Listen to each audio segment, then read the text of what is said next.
Peace, guys. It's me, Arlene J. Ramsey, CEO and founder of Everyone Let's Talk, also your favorite self-wealth mentor.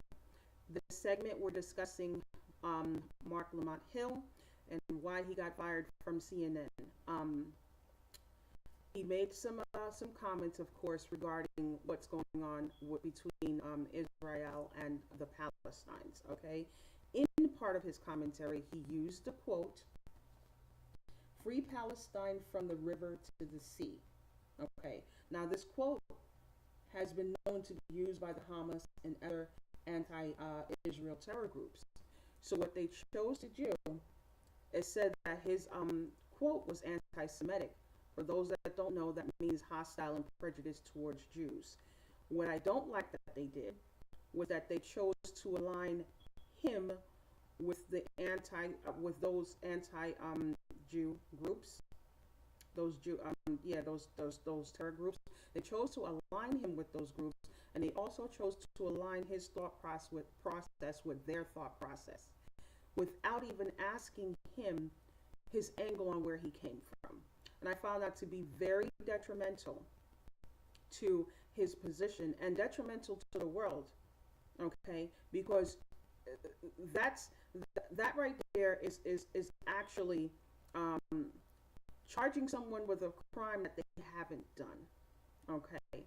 In order for you, at least this is how I do things, in order for me to make a firm, conscious decision about a person, place, or thing, I do my due diligence and I hold myself accountable to ask questions to get clarity on where that person came from. They didn't ask him, they didn't give him the respect or the leniency to find out what his intentions were in saying that quote and why he said what he said. They automatically assumed that he was in alignment and in agreement with these terrorist groups, okay? So this brings me to saying this with our community. Too often, we're very intelligent. We know how, we're very critical on issues. We know how to carry out a point. All of that we have that in the bag, but what we don't have in the bag for us is our defenses, okay? And a lot of that has to do with us not taking into account the culture of people who have of people from other nationalities and backgrounds that have biased perspectives about us. Okay, so let me just say this: too often we love to yell out the word racism. Okay, well, what goes along with racism, right? So we yell it out, but we don't build our defenses to make sure that we're protected. Okay, one thing you have to understand is you have no control over how someone interprets or perceives your message, regardless of how clear you say it. Excuse me. Especially if you're dealing with a person with a biased mind. Okay? So I say this to say, your best bet is to leave no room for interpretation. Leave no room for interpretation. If you're going to say a quote like that, knowing exactly where it came from and understanding the structure of the United States of America, then you're also best to follow up in clarifying exactly what you meant when you said that quote. Because you have to understand that quote came from a terrorist group, all right? Now, I personally don't think that he was in alignment with a terrorist group. However, he chose to say that quote, which is a part of his entire commentary. And the other thing that they didn't do is took everything that he said into account. It was like they were looking for reasons to pin something against him, and they found that one. And too often we're left in situations where we have to come back and apologize for things that we have said because we didn't know that it had offended someone.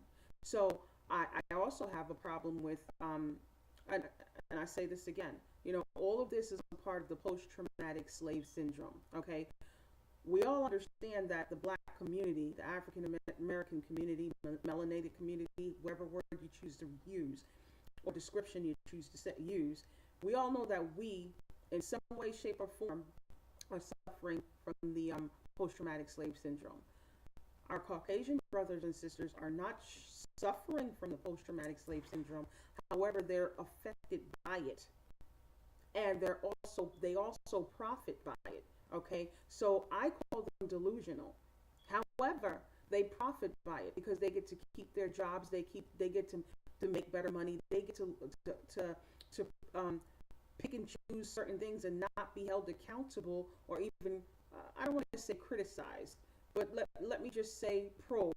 No one questions them on how did they come up with this thought process. They get to say something and not be questioned about it, and then you get to pay a price for their thought process and for how they perceived your message without even knowing what your actual intentions were. That's deadly. That is deadly, and it is a detriment to society overall, because that sends so many messages, even to little children that's watching. We also got to realize that young children, they may not be able to articulate themselves well, but they're watching. So you have some children, and this is what instills fear in a lot of young people, where they're afraid to even speak up because they're watching people who are speaking up and saying certain things get criticized and chastised, and sometimes fired or jailed or suspended, whatever they think that the punishment should be. The Black community has to suffer for it without even being asked. As I said again, what our true intentions were. Okay, we love to yell out racism. I say this all the time. We're gonna have to get to the point where we stop just yelling out racism and start to build better defenses. Okay, we all understand that racism do exist to a certain degree. Okay, I like to call that post-traumatic slave syndrome, and they're delusional by it. Okay, however you call it, it is what it is. But what are we going to do as a race, as a collective, to build better better defenses? All right. Now, this is exactly why I really don't like to use quotes from certain people, although I understand it. But using a quote, and then let's just look at our society. Our society don't take complexity into account. We don't take nuances into account. The world looks at things as polar opposites. If it's not black, it's white. If it's not hot, it's cold, right? Meanwhile, we do know that warm exists. We do know that scorching hot exists. We do know that in everything in life, there's different degrees to things and different angles in between, aside from polar opposites. However, when we are choosing to argue or debate a point, or when we're choosing to see things from a perspective so that we can have a reason to have an attitude or a reason to not like a person or a thing, we see things as polar opposites. And it just doesn't make sense. And no one is questioning that insanity. That's just not how life is. Polar opposites do exist. We understand that. But that's not all there is to society. Okay? And the other thing is that we're not questioning our Caucasian brothers and sisters for their perception on when a melanated person say something. And those are the things that we're going to have to start doing. However, holding ourselves accountable for building better defenses, which means that it's best to leave no room for interpretation. If you're going to say a quote that a group like that has said, then you best to clarify exactly what your intentions were and what you mean by that quote. That's all I can say about that. What made me chose to do this was I saw that Tariq Nasheed had a commentary on it, and in which he called Marc Lamont Hill a coon, right? Now, I don't know Marc Lamont Hill. I don't know his work. I don't watch him. I rarely watch CNN. However, I went and did some research on him, and I see that he graduated from HBCU, graduated from Morehouse. Um, I read that, okay, here it is. He's a founding board member of the My Fifth nonprofit organization, which aimed to educate youth about their legal rights and responsibilities. He started a literacy project that uses hip hop culture to increase school engagement and reading skills among high school students. He also organizes and teaches adult literacy courses for high school dropouts in Philadelphia and in Camden. He also works with the ACLU Drug Reform Project, focusing on drug enforcement policy. I mean, he was also named one of America's top 30 black leaders under 30 years old by Ebony magazine. So I chose to say these things because I believe also that Roland Martin thinks that, I don't want to say Roland Martin thinks that he's a coon, but I don't think that Roland Martin is in favor of Marc Lamont Hill. What I think from what I read from him, and I'm not saying that he can't be a coon, but I don't like to really call our people a coon, okay? Because the problem with the black community is that revolution only has one look to the black community. It has one look and one type of behavior. It sounds a certain way and it looks a certain way. If you don't sound that way and don't look that way, then you're a coon. And that's so far from the truth. You know, that brings me to saying this. We don't respect differences. We also don't respect different strategy. You have to understand that different strategies are needed for different certain circumstances. All right. You know, every circumstance doesn't require a Malcolm X or Martin Luther King type revolution. It doesn't require a Marcus Garvey type of revolution or a Kwame Ture type of revolution.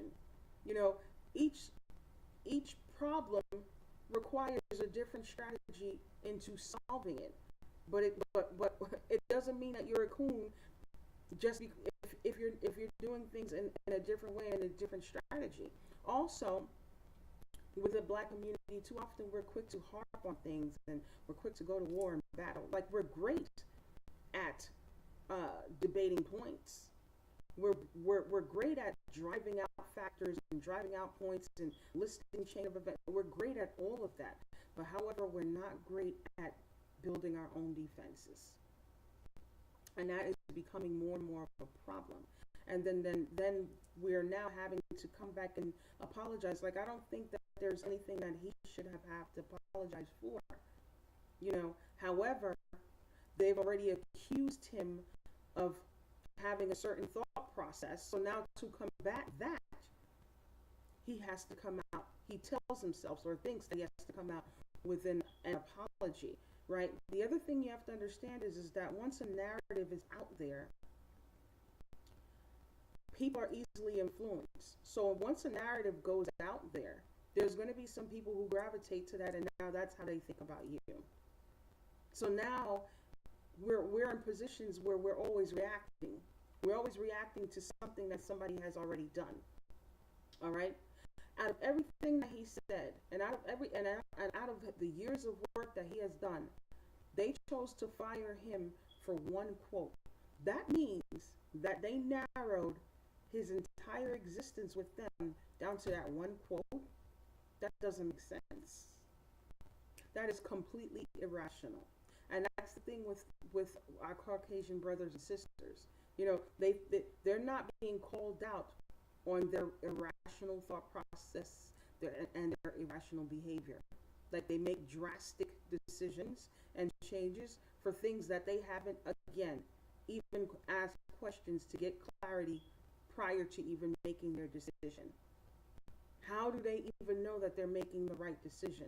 Like, you know, I don't care what anyone says.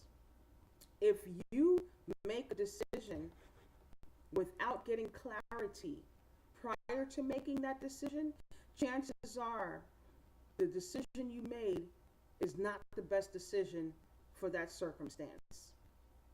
Because it's not all about you and it's not all about your thought process. Okay? And that's one thing we have to remember.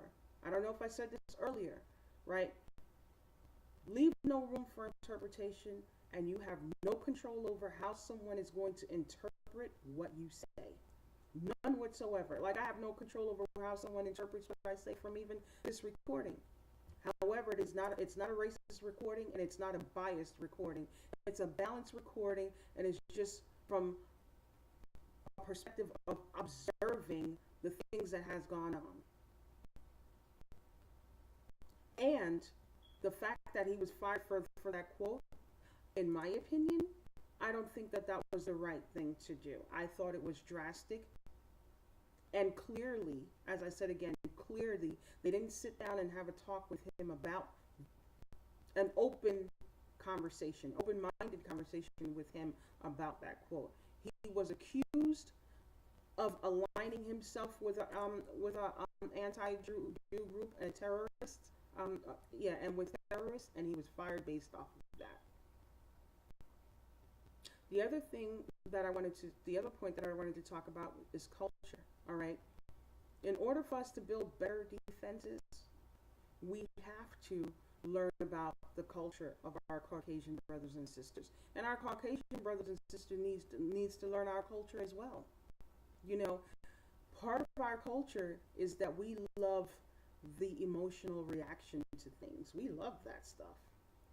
Henceforth, using certain quotes and using certain words, not understanding that that very same thing can be used against you, right? So while we're caught up into saying things to get a reaction, what other messages can that very same quote have?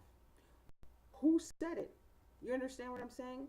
Like, I could use that quote and not associate myself with this group at all. And when I use it, it has a completely different meaning from when that group used it. However, the world don't see things that way. And that's what I mean by complexity. The world don't see things that way. They see it as, if you use a quote that someone else says, you're using it with the same thought process and the same intentions as the person who say it. And that's not necessarily true. That's not true. That's like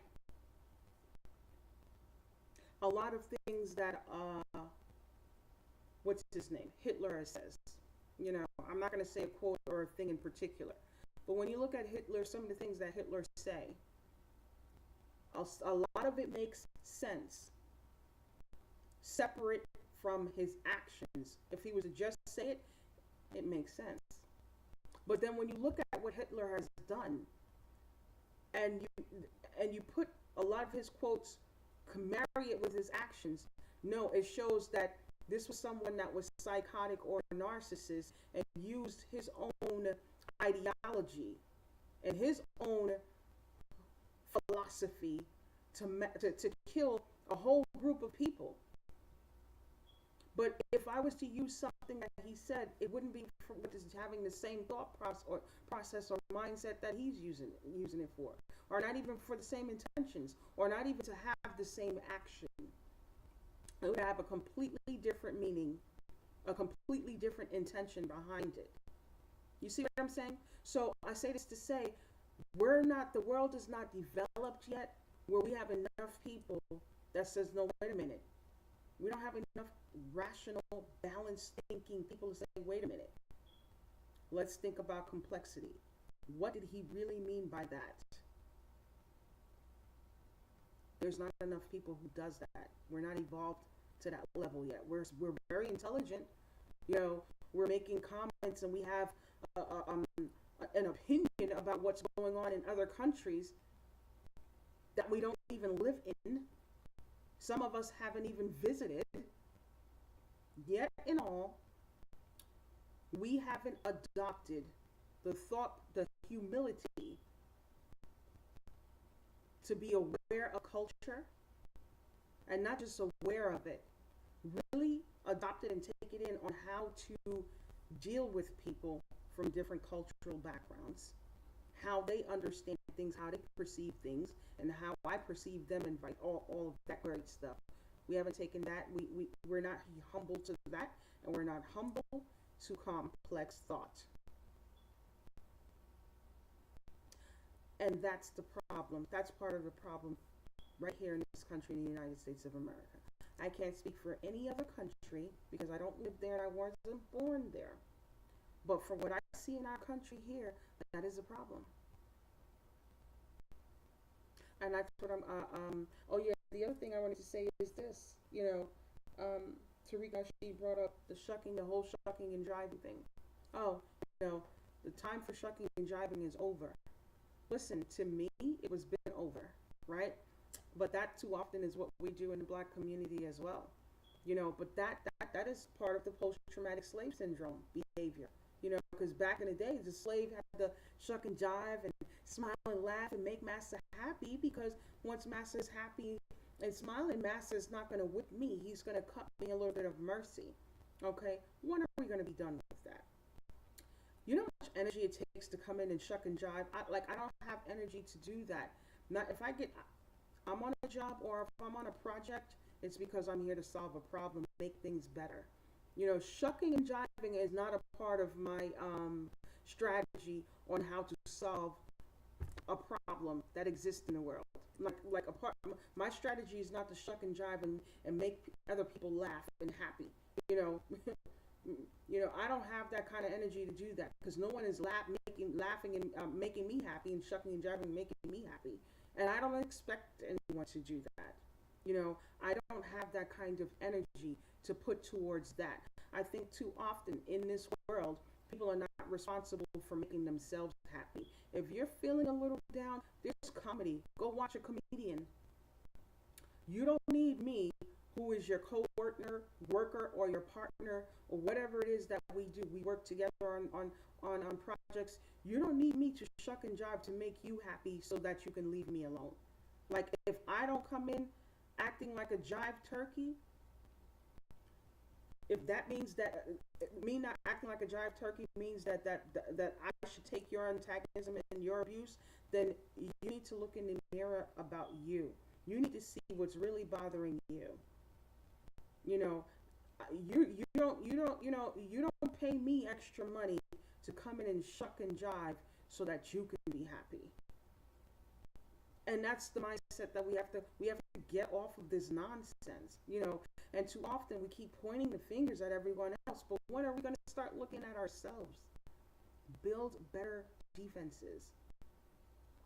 Have a better presentations. We have good presentations, but still in all, with all the education and the proper speech that we have, we're still getting hemmed up. And it's not becoming. We're getting ready to go into 2019. It's time for a paradigm shift. And that entails looking within and coming up with better defenses. And understanding that it's not all about the emotional reaction. So when you say things for the emotional reaction, what else is going to follow behind that? What can someone pick from what I say and turn and make for bad?